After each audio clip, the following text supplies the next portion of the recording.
Hello, everybody. I think you're able to hear me now, and you should be able to hear the game as of right now.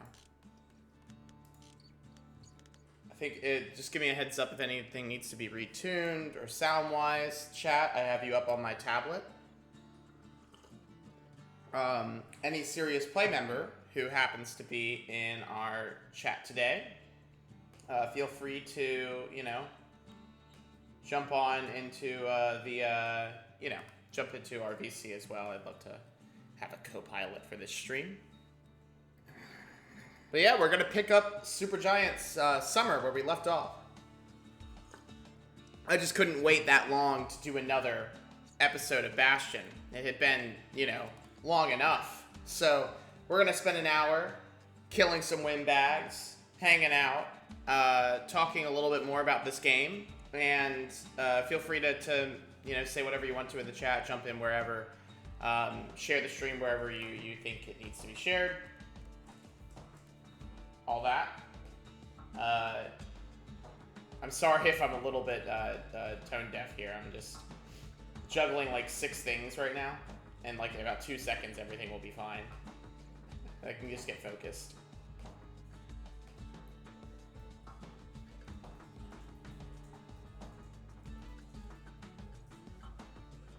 Alright, cool. I don't know why my internet is awful.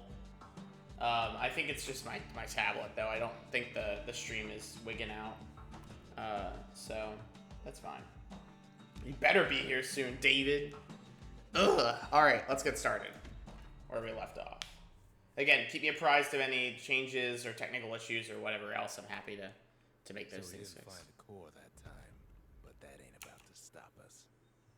Yep, so we are on our way. As I recall, we had unlocked the armory, and we had unlocked the, yes, we got the forge too. So this is great for us. It means that I can, actually start upgrading shit and building my arsenal in a way that is useful. And we have the distillery. Perfect. Perfect. And fizz is like a mouthful of nails, but the benefits are worth it.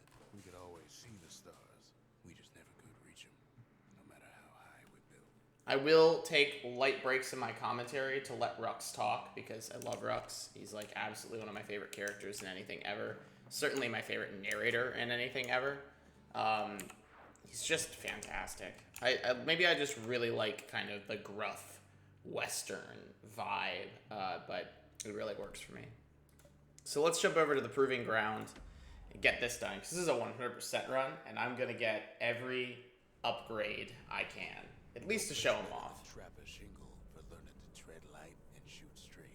Yes. Trappers had to tread real carefully. This... Else take a nasty fall. we'll see how well I do, but I recall the first time I did this is giving me some pretty hard anxiety.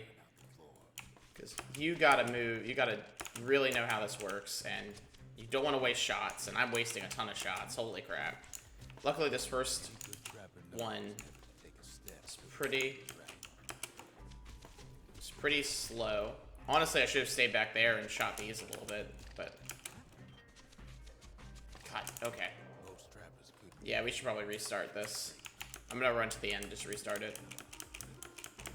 Oh boy, yeah. I'm rusty. I'm real rusty. Decent trapper would walk away empty-handed. Kid decides to keep working it. So let's give it a try, see if we can do it. So the aiming is a little off on these. You kind of want to aim a little below them, and you also don't want to move unless you absolutely have to. You just want to kill as many of these as possible without having to jump to the next track. So, we probably want to stay here and pop these guys, so I don't have to deal with them later. Okay, that's about as close as I can get, so we gotta go. But that gives us a huge head start, so that's good. We can't miss any of these if we want to get the #1 slot here, by the way. Ooh, shoot. Okay. Ooh. I guess the game wasn't fond of me doing that. Oh, well. Darn. Well, let's see if we can get the second prize, because I thought maybe I could cheese it, but nope. Oh, man, this is going to be so fucking hard.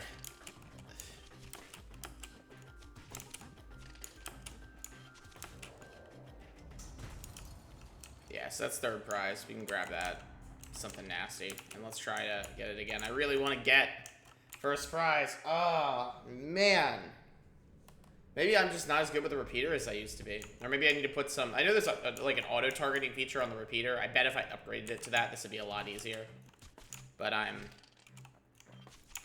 So we're just going to try the opposite mentality, which is get right in front of anything I want to shoot and shoot it. I will see... Let's see how many of these I can actually shoot before it starts. So it's that third one that tricks it off. Good to shoot the first two. The third one triggers the following. And I get they don't want you to just sit there and, like, take pot shots at the challenge instead of, like, actually doing it and all. But, like, come on, guys. Let me have this. This game, this is hard enough. Ooh, go, boy, here we go. This is where things get really tricky. Oh, man. That's hard. So it's 2 bullets per. I think I might do some upgrades to this and come back. Because, like, this... I don't know if this is actually really doable with the basic repeater. Unless somebody has a trick for the repeater that I don't know. So, you know. Let's head back. Now, I have some upgrades I can do on the repeater. Maybe something that would help us get the rest of it there. To think a rickety place like the shingle survived, and so little else did. Yeah. So, if we go to the forge here, I can get faster reload or more ammo capacity. Both of those would be amazingly helpful. Turns out those old That 50% damage and improved firing rate. Well, we don't want wider attack spread for what we're doing, but we do want that increased attack damage. So I think having double the clip and double the damage is probably going to be ideal. I don't know how much having twice the clip versus twice the reload rate really matters outside of game feel. But it's nice to have those kinds of choices regardless. I'm hoping that everything is updating well for you guys, so, you know, don't be afraid to jump in if you have commentary or anything. I love... Yeah, here we go. So now we can just do it in one. This is so much easier. Holy shit. Yep, so... I think that was the trick, was just come back with a better gun and try again. Because now I can really just go ham. I don't think a lot of the challenges work that way. I mean, certainly they do get easier as you upgrade the weapon, and they're still worth doing even when your weapon is upgraded. Because, you know, you get extra parts to make new stuff with. You also get, you know, other stuff, like the techniques or whatnot. And I'm not the hugest fan of all the techniques in this game, but there are some that are just really, really solid, and they're worth having. Okay, I think we might be able to do this a little better this time. The trick is not wasting shots. Honestly, I might get a faster reload instead of this. See how that works. Okay, cool. We got 53. Like, oh, hey. Is this like... Hi. Is this like, Hades, where you have, like, different weapons you can use? Oh. Not for this... Yes, usually, but not for this challenge. I'm just jumping over here and... Oh, you're doing, like, a special little challenge? Yeah, I'm sharing my screen with you so you can see the game. There we go. Oh, I was looking at the Twitch. Yeah, okay, so we only need to get 64 targets. Yeah, so there are these challenge levels where the game just crashed. Okay. Whoopsie. Well, I hope the stream's not down, but I should be able to fix this in just a second. There we go. Okay, yeah, it looks like it's working again. Let me just stream it back to you. I'm gonna have to leave at 11 because Nintendo's E3 presentation is at 11. Oh boy! And I need my full attention. So. Well, you know, maybe we should just end the stream at 11 then, so people can go watch. Why is it? Guys, should we raid Nintendo's Twitch channel? I think they could use the views. I think. Oh my god, we should do that just for the shits and giggles. I don't know why it's crashing now. What the hell? I don't think. Don't worry about sharing it with me. I don't know if that's the problem or. I mean, it wasn't crashing until I started trying to share it with you, so it might be the problem. Yeah, don't worry. About it. All right, if you're sure. But yeah, there are these challenges in the game that allow you to unlock extra stuff if you can like play them well enough, and they're hard. Like, I got lucky with the first couple and just absolutely destroyed them. And I've played them before, but like this one has always been a complete mess. Yeah, I'm gonna switch over to speed clip. Let's see how that goes. And you can, once you buy an upgrade, you can switch over to whatever like style of upgrade you want. You aren't like locked into just the upgrade you bought, which is good. I mean, I think that again, a game like this where you're constantly adapting your play style to new challenges, you need something like that, you know?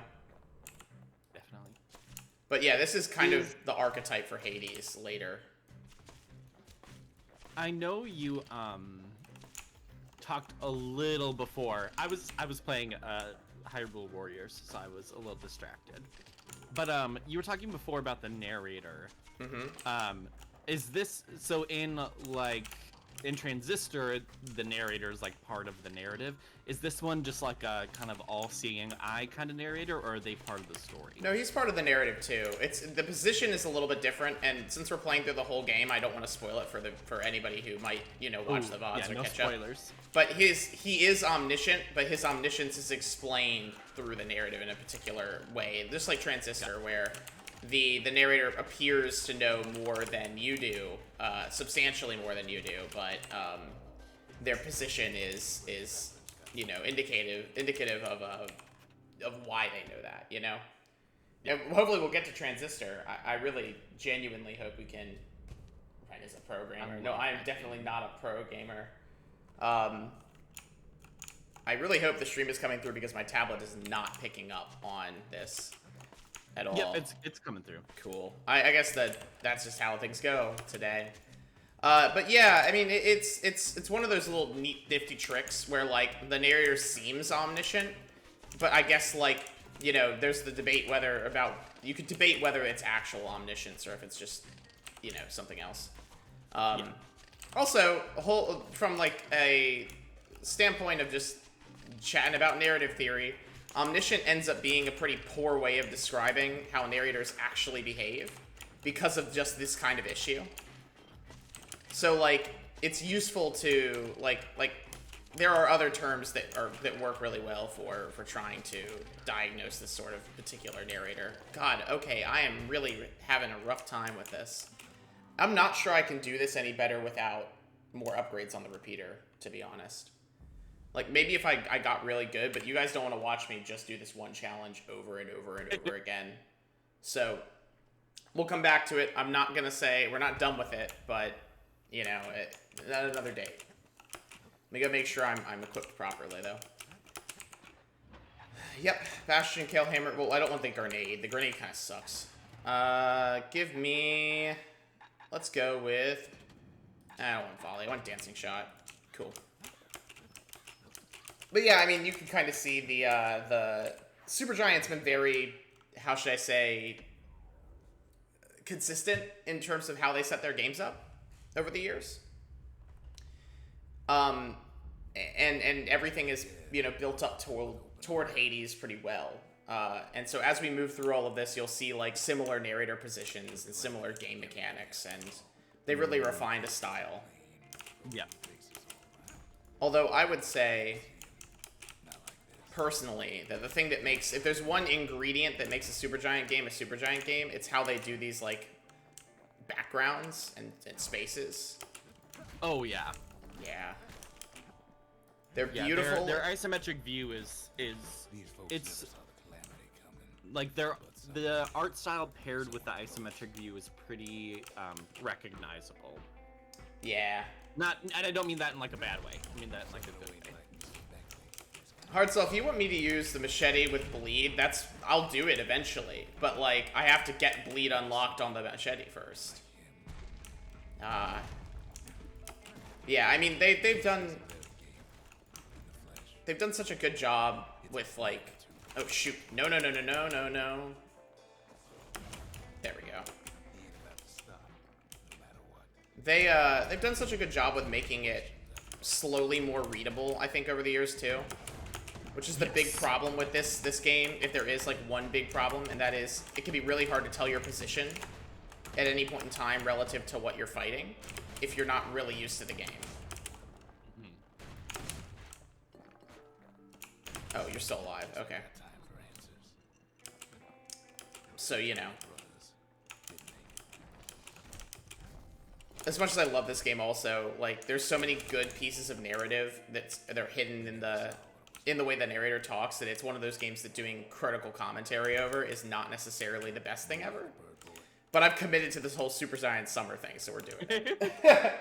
Well, and you know what? Critical commentary means different things to different people. You know, all words are social constructions. Sure. So, what's critical to one person isn't critical to another. Sure. Are you saying Supergiant Games is the Quantic Dream of indie devs? Well, I mean, it would require Quantic Dream to make good games, which is debatable. I don't know what Quantic... It's David Cage's studio. You know, Detroit Become Human and Heavy Rain and all of that. Oh, yeah. Yeah. Which I know me and Hardcell agree that David Cage is not great at what he does, but Just think, without that man, if I ever do a bad game stream for Serious Play, Quantic Dreams games are going to be like the first thing I play. Honestly, I like... I see. So the problem is that every time, like, anytime I watch anything or read anything, I'm like, I can do that. I read a memoir from like a comedian from one of my favorite shows, and I'm like, I could write a memoir. But when it comes to game stuff, it's just like, how do these people get? How do people invest money in these people when they like cannot lead like a team to write a good narrative? You know what I mean? It's just like what, like there's got to be so many people out there who can write a narrative well that like why does David Cage get all the money? Probably because he knows people and he's a white guy, but still, you know what I mean? Yeah, absolutely. I'll pick that up after this cutscene's over, by the way. I just want to marvel at this. So we just found Zolf. he's relieved to see a living face or two. Kid and I introduce ourselves in kind, both to him and to each other, for the first time. It's such a bold, like, position to take with this first game, because I really, I want to talk more as we move deeper into Bastion about its commentary on race, you know? Because obviously that's, like, the critical point of the game. It is talking about race and international relations, and, like, it's become an oddly prescient game in a post-Trump USA, you know? Where the construction of the wall is designed not to just keep the wilds out in Caelondia, but also to keep the Ura out, you know? So you end up in this really interesting place, and I'm not sure, like, I haven't revisited this game in a while, so, like, I haven't really had time to think about what any of that means, and I'm hoping maybe to work through some of that on stream. But when you're talking about game narrative and, like, how people get the money to, like, how you get the money to make stuff when you're not good at writing, I mean, I'm not really sure. I mean, on one hand, it's probably in part, you know, exactly that, like, he's a white guy who, you know, has control of a studio or had some capital to begin with and invested it and started making games. But on the other hand, there are a ton of stories in the history of game dev of just people calling a studio 30 years ago and saying, hey, do you have a job opening? And them just being like, yeah, sure, come down. You know? So the industry is also really young, and I wonder if some of these writers got into their positions through, like, these, like, very odd little loopholes, essentially. Yeah. And now they're big names because they've been around forever. And, I mean, I know, not to speak for Hardcell, I'm sure Hardcell has opinions on this too, but, like, we've talked before about whether or not, like, the narratives that are told through games are consistently at the same level as, say, you know, New York Times bestsellers or whatever else, right? And obviously there's a lot more going on in a game. it's a different environment, and there are different narrative expectations.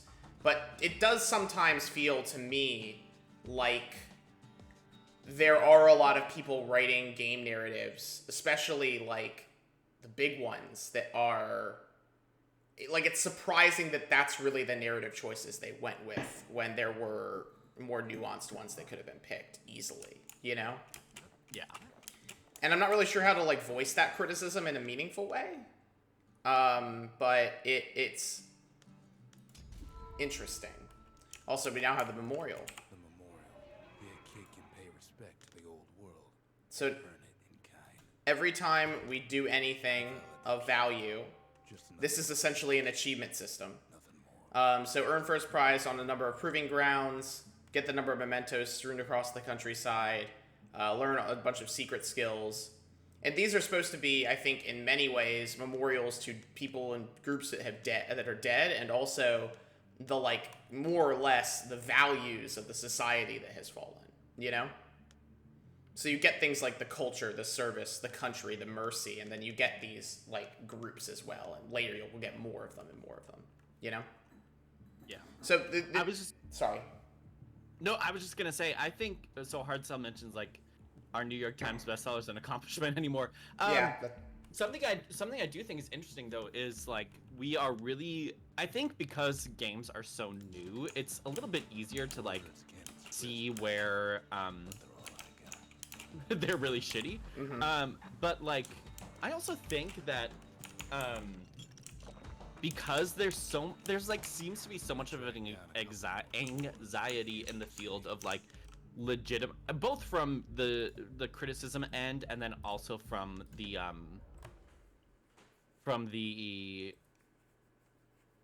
makers end, to like legitimize games so much that we're afraid, like, if anything bad happens, like if any game is bad, then that means like we're I don't know, like, there's plenty of bad games, but there's also plenty of bad books and movies. Oh, yeah. And, like, even artistic, quote-unquote artistic, which obviously we can also criticize what all that means. Serious games, yeah. Serious games. Oh, my God. Don't even get me started on Wholesome games, but that's another thing. Right, it's like, even so many of those are really poorly done, too. But because movies and books and TV shows have such a cultural significance, that, like, people are willing to be like, oh, this was like an experimental film. It kind of sucks, but you know what? Movies still are capable of you know, being good. Whereas with games, even now, it seems to be like, oh, if one game is really shitty, that means video games as a whole cannot be good. Yeah, absolutely. It's still in its infancy in that way. Yeah, and I think, like, actually, there's... Oh, wow, I somehow... How did that get... Oh, that must have been weird. I don't know. Yeah, I hear what you're saying. And to bounce back to chat here, because I think this is a good question that builds off of kind of part of what we're talking about. Schrodinger's Coffee asks, do y'all think that there's a collection of games that could be a video game equivalent of Pulp Fiction? And, when we're talking about something like quality and like, I mean, that inherently goes into genre, right? Yeah. So, I mean, like, look, a lot of academics seem to think that the high art game is what's being referred to as the serious game, which is usually just code for a walking simulator, in my experience. Or just for anything that, like, isn't a first-person shooter. Yeah. But, I mean... Which, yeah. I don't... See, the thing is with... And there was... I should read it before I criticize it. But there's a new article that was released about care in games, and I should read it before I criticize it. But the problem I have with, I think, a lot of game scholarship right now is that it seems to be really focused on this, like, dichotomous relationship between, like, yeah, and it's inherent within the criticism itself, is like, if you are AAA, then you are, like, uncaring, unthinking. If you're a straight white man, like, I know it's not as simple as that, but it seems like a lot of the overall criticism within game scholarship is like, indie is good, and I've said this before, right? Like, indie is good, AAA is bad. Yeah. I mean, well, that there's a labor myth there, right? and we talked about that on the show, maybe not explicitly, but talked around it. That like there's the myth that every AAA game is objectively, because it's AAA, has bad practices, and I think that's a myth that holds a lot of water. But then the counterpoint is, and every indie studio is good, and they have good labor practices, which is not true at all. You know? Yeah. And the best game scholarship that I've read is talking about how I think where especially because game scholarship is in its infancy basically, but it's a problem in every field, is that it's really easy to fall into the mythos of games as we see it, and it's really easy. I think this is the like media studies field scholar of me, like kind of reacting negative. Like I come from the media studies field approach to games, whereas other people come from like the literature, comparative literature approach to games, which still has within it the idea of like artfulness. It's still part of the field of literature, whether or not people want to admit it. Yeah. Sorry, coffee fueled rants right now. But No, but I fair. do think it's there's a lot of scholarship being made in order to legitimize games as somehow positive, quote unquote, caring, wholesome, etc., etc. And these are all words that I think like make sense for communities on like Twitter. But I don't necessarily know if they're like rigorous in terms of like actual games criticism, because there is such an intimate tie to like the production end of things that it's like I don't really know if there's like a rigorous approach to say like, oh, this game is caring and this game is not. We could say like how is the rhetoric of like care constructed within games, or how do that kind of thing. But from what I've read about movements such as wholesome games or caring games, some of the scholarship I'm reading just kind of takes for granted that it is that. So- right? Like that because the person produced it as such, then it is that thing. Well, this is- that goes against my media studies. Yeah, and actually I want to press you on this because like I saw this popping up this year with E3 and everything else, but I hadn't come across the construction of wholesome games until very recently. Is it something that has come out of scholarship and is recently coming into the public vernacular, or is it something that has come out of the public vernacular and is now being taken by scholarship? It's more so out of the public vernacular. Okay. And I think the movement is interesting, right? And I think that's for me where I find it like interesting is how are creators of quote unquote wholesome games using it not only as a way to distinguish themselves from like other games, but then also as a branding strategy, which That's exactly what it economics is. is part of it, right? Economics is part of it, right? We're And post so, like, 2020. People want wholesomeness. I mean, it's kind of like part of the brand strategy right now in general. Is well, our content will help you get past the throes of the pandemic. Yeah, and I think part of where I'm coming from too is that because it's Pride Month, I'm seeing a lot of arguments about people saying whether things are not are or are not authentically queer. And anytime anybody says the word authentic, I'm just like, okay, no. Yeah. I'm allergic to the word authentic. It's like the word But- real. Yeah. Realism, I should say. So like I love like walking simulators like Stanley Parable or Dear Esther or that kind of stuff. But also I think like the idea of saying like these games are sorry, this is coffee fueled rage right now. There is a sense where like there's like that stereotype of where like you go so far to the left that you end up going to the right.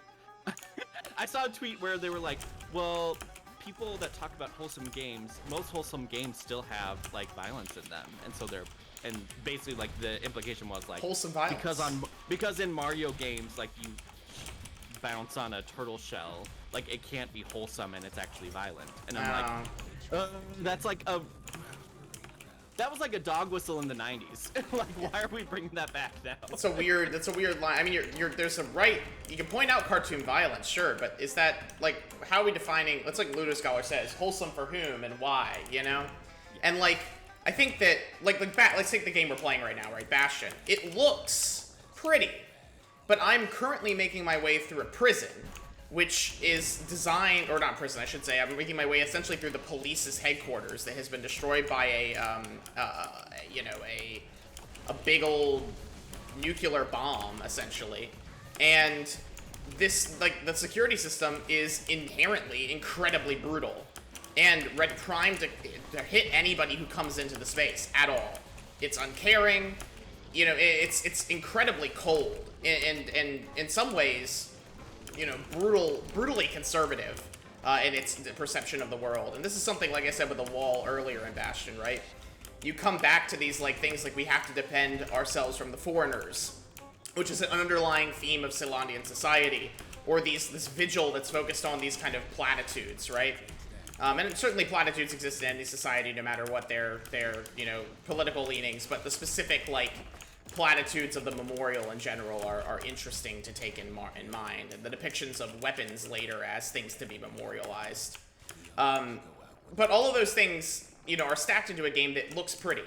So is that wholesome or not wholesome?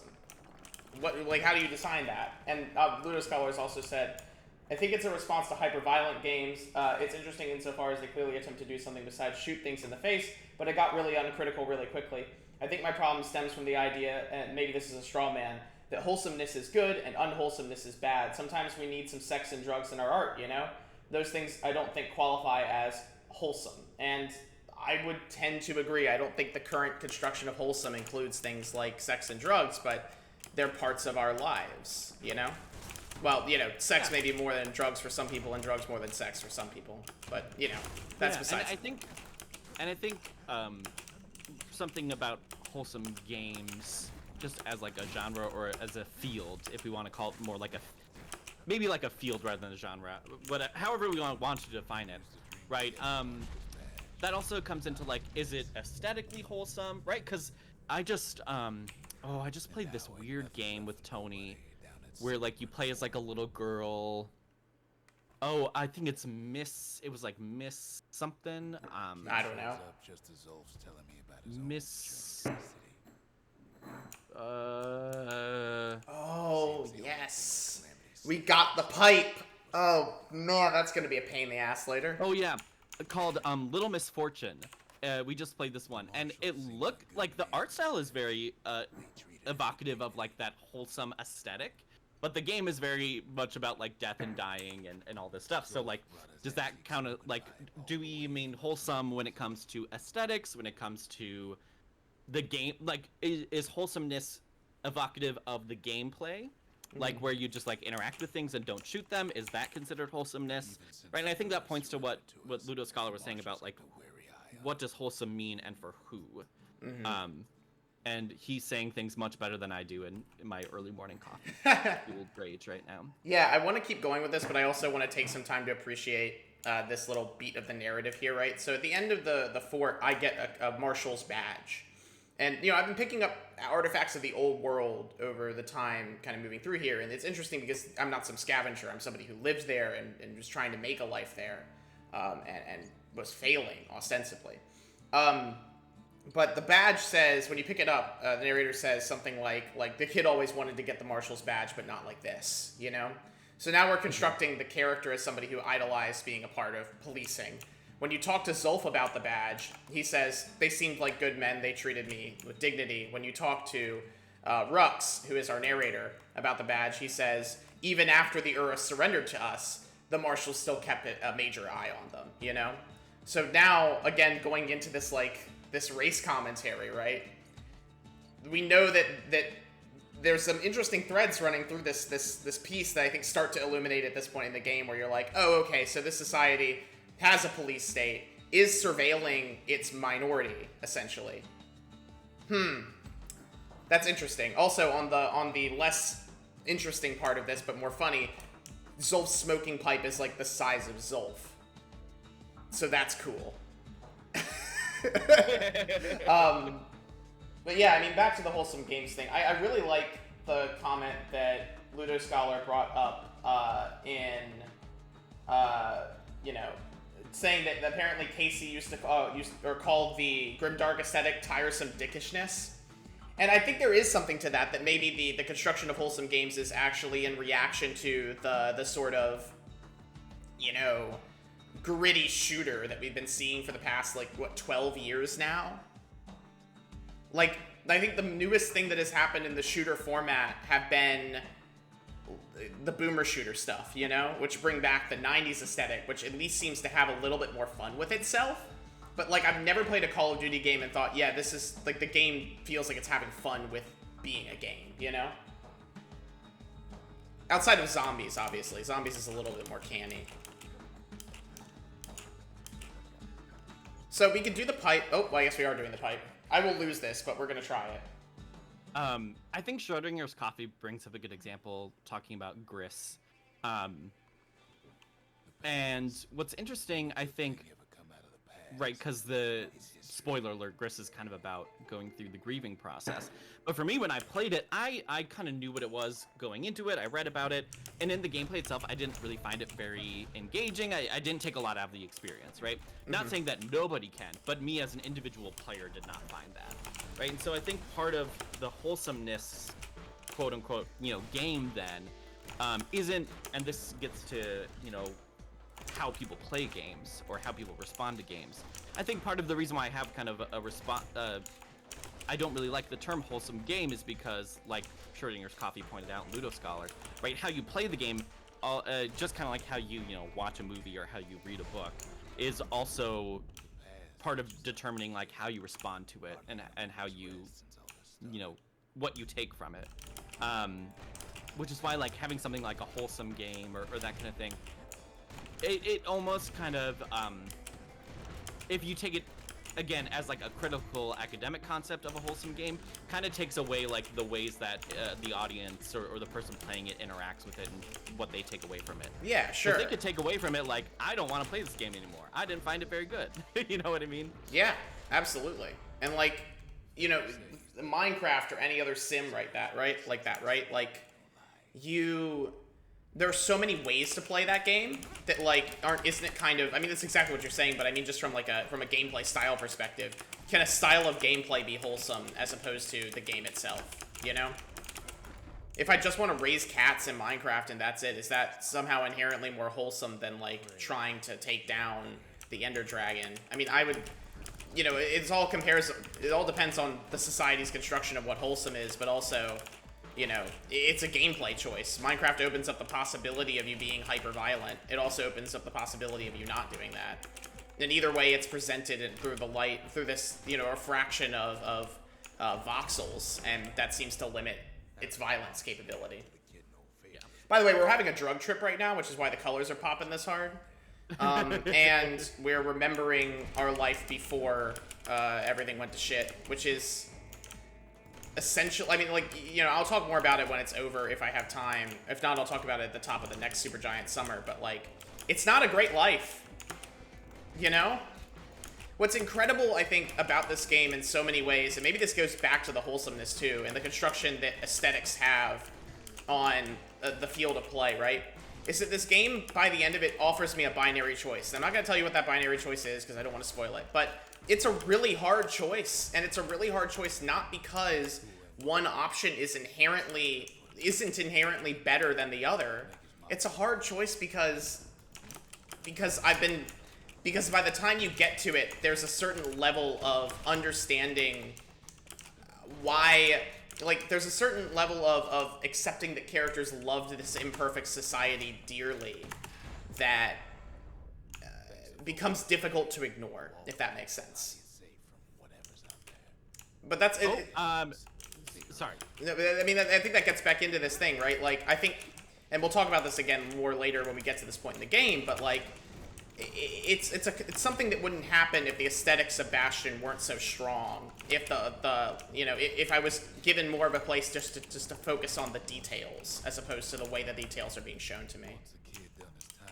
If that makes sense. So Looking for Good is apparently going to be hosting a watch party for the Nintendo Direct. So if you want to, I mean, if you want to keep playing, I'm not telling you have to do it, but I'm saying if you wanted to and for the direct and raid them, that is something you could choose to do. Well, how does chat feel? Obviously we could keep talking about this. I feel like we're getting to a really good place, but David's got to go. I could come back to this challenge later, and we could just do it at the top of the next episode if everybody wants to do that.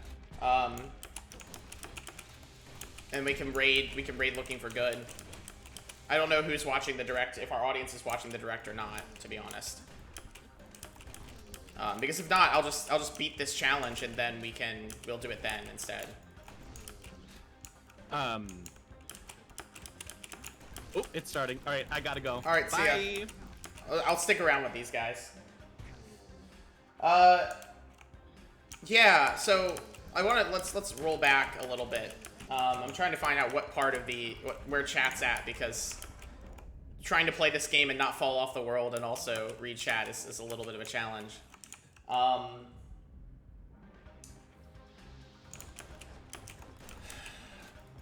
Yeah, so you're talking about, Synergist Coffee, you're talking about your time with Gris. Let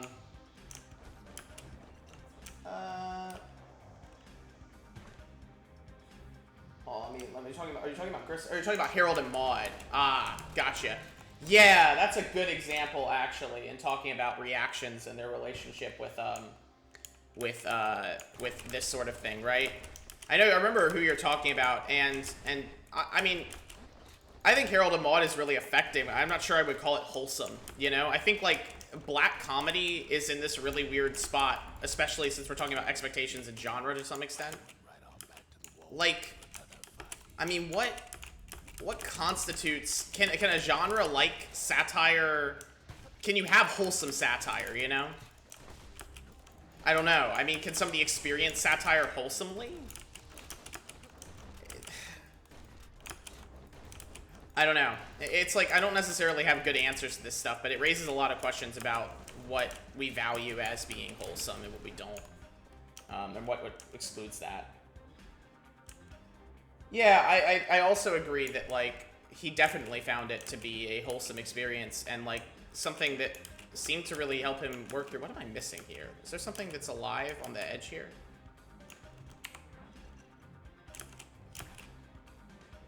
Yep, there's one squirt. There it is, dead. Yeah. I think I just don't know what to say about it. Because it's so perceptive, but there's a really good paper or analysis to be written, even just like, not necessarily even academic paper, just a casual analysis of, like, what games are constructed to, what media are constructed as wholesome, you know, be it memes or whatever else, and what values are those promoting. I wonder if to some extent it has to do with, like, what things we value as in society as, like, meaningful or purposeful or whatever else, you know. Yeah, so to catch you guys up on the story of the kid's life up to this point. So the kid went over to the walls, and did a job as a mason, building them, which is apparently a grueling and awful experience.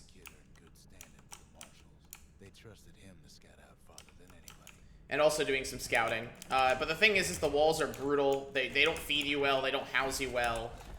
It's like a job for those who are impoverished and don't have anything else to do. And so when his mom dies, instead of, you know, doing anything else, he goes back to the walls and does another run, which people just do not do, because why would you subject yourself to that, essentially? Like, the conditions are bad enough that even people who need that money and that time are not going back after the first run. So, you know, I think it's really interesting, again, if we're talking about this game as a piece of social commentary, that this society is, on the back of child labor, is building this huge wall.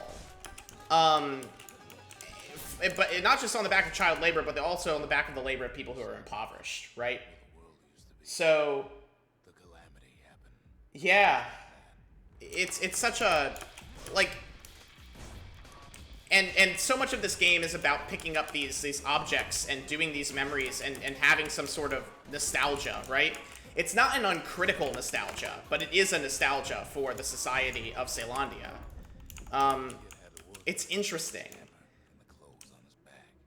again, and also it's very interesting that at the center of this like arena, this drug-fueled arena that it doesn't really exist anywhere in the real world, is the crest of the city, right?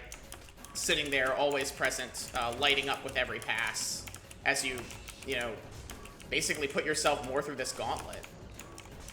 And we'll play. There are 4 different sets of these challenges, and we'll go through all of it. He smokes his pipe all day. It wouldn't be so on the nose if it was after.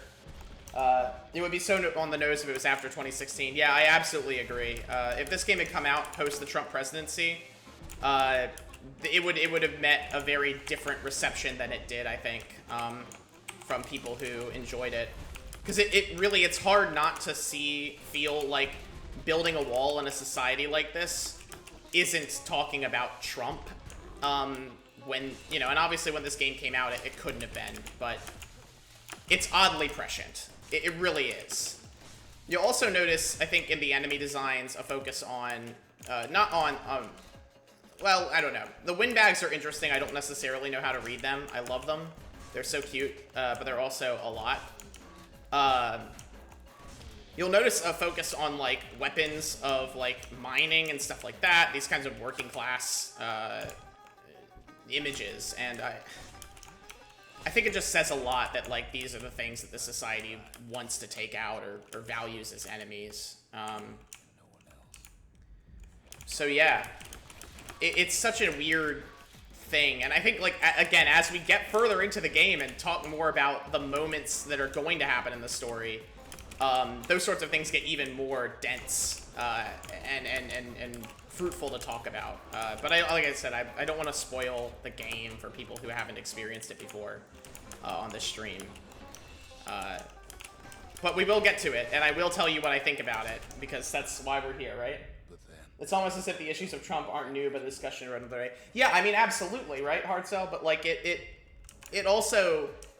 It's really weird because it creates this, like, not a mythic thing that's going on here, but that, like, it generates these kind of texts that feel like they're talking about conservatism or, like, the values of America in this kind of allegorical way, right? I'm not going to necessarily limit it to just conservatism, right? Feel prescient because at the time they felt absurd. So it's not just to me that, like, these things are older fixtures of our society that are now exposed in this different light because of this individual who has been in the White House. Luckily, I have one continue, so this is good. This is a good time to use it. I'm really underpowered to be doing this, so I'm kind of glad that I've gotten through this. I'd like to say I'll never forget him, or what he's doing, what he's done. I surely would. But, like, it's interesting to me, I think, in part because it's not just, like I said, these kinds of, just the images match. It's that we once considered them to be absurd, and now they seem incredibly apt. And I think that's kind of haunting in its own way. Yeah, there's so much to talk about in this damn game, and I think, what time is it? It's like 11:09. Yep. So I can get a great place to end this stuff. I can get the serrated edge. So now we have bleed on the machete, which is something that was requested. And I'm gonna put this core in the monument. We're going. Unfortunately, I can't see chat anymore because my Wi-Fi is wigging out and my tablet can't connect. So I'm sorry if you guys have very insightful things that you're saying. We now have the Lost and Found, which is great because it means we can buy a ton of new stuff. And I'll pick some of this stuff up next time for sure, especially since we just did that big challenge and got a ton of money for it. The marshals kept the city's peace. They can rest easy now. So, we'll talk more about this stuff as we go. I think there's a big question about restoring a society, restoring something that's called the Bastion by putting energy into a monument. That itself seems to me to have some pretty big implications. there's so much cohesiveness to this game. It's so hard to like talk about, you know, and what parts of a society are important to the Bastion, right? There's the forge, the arsenal, the distillery, it's the things that you've lost, the memories of like those that have fallen. I mean, all of these things feel like, I don't question to some extent their importance and their symbolism, but I do think when you put them all together, surround them by something that's called the monument, and situate them within this kind of a society, there are certain things that start getting evoked that are interesting, to say the least. Maybe that's a good place to end. So thanks for joining me today for Supergiant Sunday. Supergiant Summer. I'll be doing more of this, obviously, as time goes on, under the coffee break header. You know, hopefully next week on Monday there will be more Supergiant Summer. I really threw this stream up because I wanted there to be something in for the time block from 10 to 12, and I can't fulfill that whole time block because I've got other obligations going on. But you know, we'll keep it present. We'll keep doing this stuff, and I will catch you guys definitely next week. Thank you, Hard Sell, Schrodinger's Coffee, Ludo Scholar, PH David, and you know, well, who's David, for joining us in chat. And let me switch let's raid over to Looking for Good. That'll be fun as like an end place to do this. So channel, I think it's the channel button. Is it video producer? I have such a hard time navigating Twitch's UI, to be honest, sometimes. And here we go. I have this newly set up so I can quickly do this. Live feed. Where's the host a channel? Where's the raid button? Did I not put the raid up here? Hold on. Add raid a channel. Cool. There we go. So let's raid Looking for Good. Here we go. Starting the raid. See you guys next time.